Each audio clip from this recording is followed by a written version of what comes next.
Welcome. If you want to create folders on home screen in your Xiaomi Redmi Note 8, at first you have to pick one of the icons, for example this one, click, hold and then drag this icon for another one. Just like that. As you can see, it's very simple.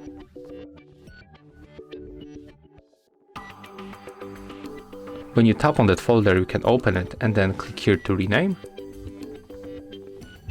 Click on the marker to confirm change, then click outside to close it. We can move that folder between the screens just like that, like any other icon, and if you want to remove, click, hold.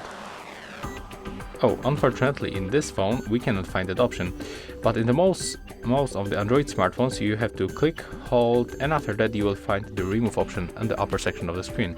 So to remove that folder we have to basically remove a very icon from it, just like that.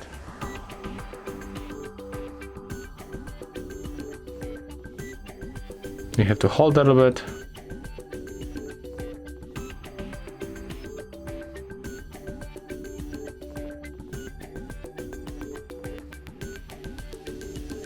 And as you can see, the last icon is here. So to remove it completely, make it like that. If you find this video helpful, remember to leave a like, comment and subscribe.